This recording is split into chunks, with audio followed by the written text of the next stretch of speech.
Bismillahirrahmanirrahim. Assalamualaikum warahmatullahi wabarakatuh. Perkenalkan, nama saya Fadil Ananda. NPM saya yaitu 18650.007. Di sini saya akan membuat tugas saya atau menjelaskan tugas saya tentang SIG. Di mana soalnya itu jelaskan 4 pengertian SIG menurut para ahli. Dan soal yang kedua yaitu komponen SIG terdiri dari software, hardware, data, manusia, dan metode. Jelaskan. Yang pertama-tama saya akan menjelaskan tentang 4 pengertian SIG menurut para ahli. Yang pertama yaitu menurut Mart et Bill. SIG merupakan salah satu sistem penanganan data ke ruangan.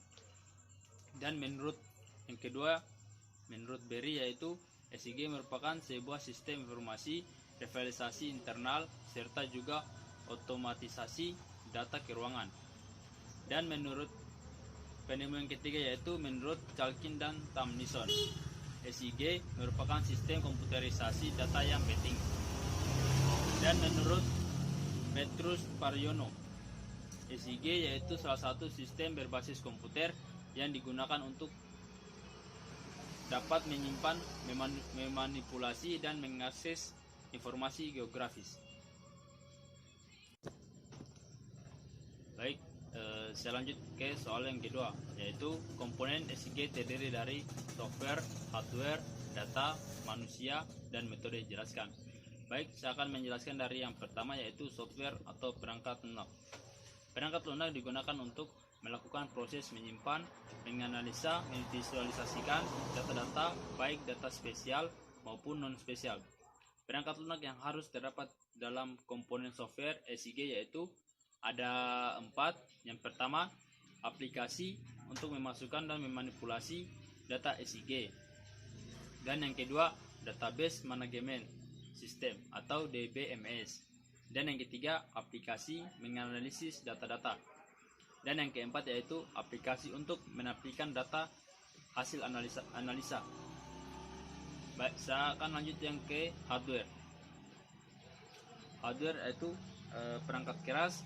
Perangkat keras SIG adalah perangkat-perangkat fisik yang merupakan bagian dari sistem komputer yang mendukung analisis geografis dan pemetaan. Perangkat keras SIG mempunyai kemampuan untuk menyajikan citra dengan resolusi dan kecepatan yang tinggi, serta mendukung operasi-operasi basis data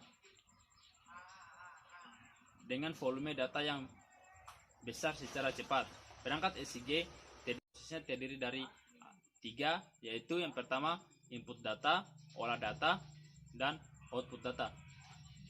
Di mana input data ini berupa mouse, digitizer, scanner, dan keyboard. Yang kedua yaitu olah data, di mana mengolah data ini menggunakan hard disk, prosesor, RAM, VGA, dan card. Yang ketiga yaitu output data, yang mengutputnya yaitu plotter, printer, screening, dan monitor. Dan yang ketiga yaitu saya akan menjelaskan tentang data. Data pada prinsipnya terdapat 2 jenis data untuk mendukung SIG, yaitu data spesial dan data non spesial atau atribut. Saya akan menjelaskan data spesial, di mana data spesial adalah gambaran nyata untuk wilayah yang terdapat di permukaan bumi. Umumnya dipresentasikan berupa grafik, peta, gambar dengan format digital dan disimpan dalam bentuk koordinat X, Y, dalam kurung vektor, atau dalam bentuk image atau raster yang memiliki nilai tertentu. Baik, data yang kedua yaitu data non spesial atau atribut. Data non spesial adalah data bentuk tabel tersebut berbasis informasi-informasi yang dimiliki oleh objek dalam bentuk spesial. Data tersebut berbentuk data tabular yang sering terintegrasi dengan data spesial yang ada. Dan yang keempat yaitu manusia. Manusia merupakan inti elemen dari SIG karena manusia adalah perencana dengan pengguna SIG. Pengguna SIG mempunyai tingkat seperti pada sistem informasi.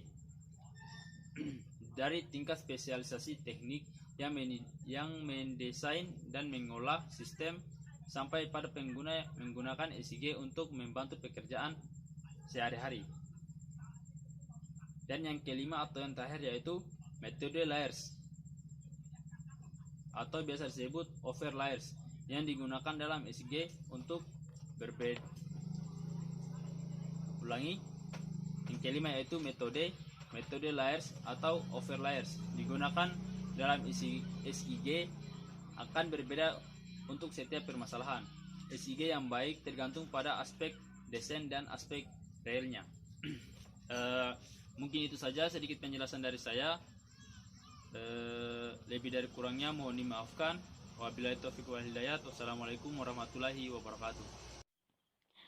Assalamualaikum warahmatullahi wabarakatuh. Perkenalkan, nama saya Jufarni, NPM 18650.018. Di sini saya akan menjawab soal nomor 3 dan 4.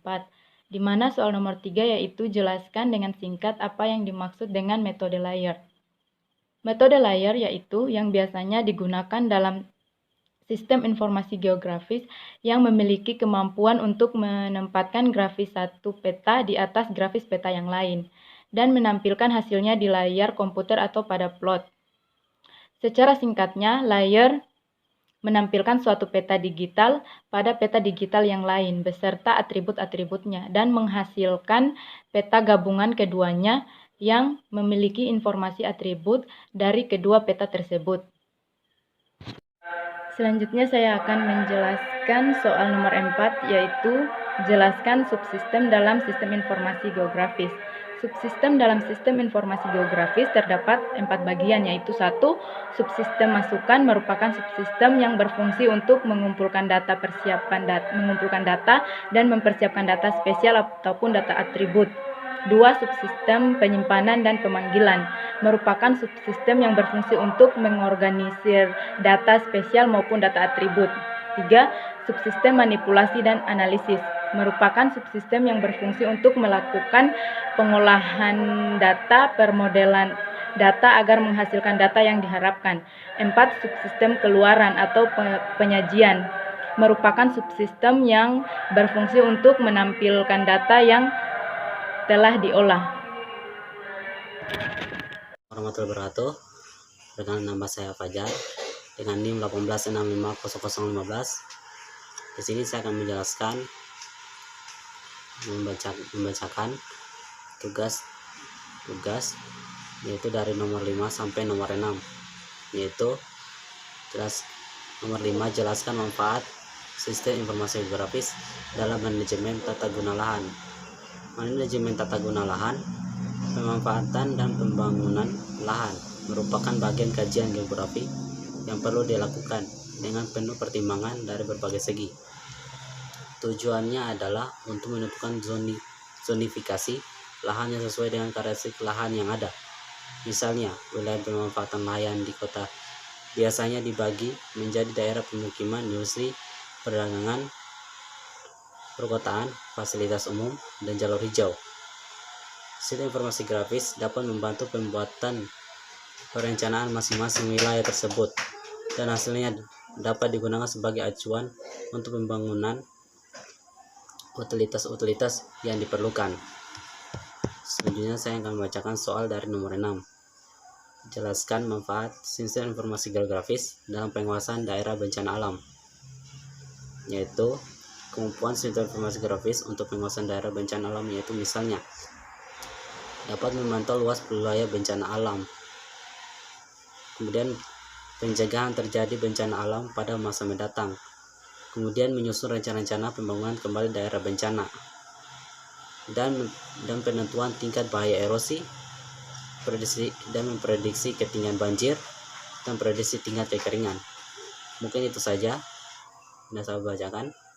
Saya tutup dengan wassalamualaikum warahmatullahi wabarakatuh.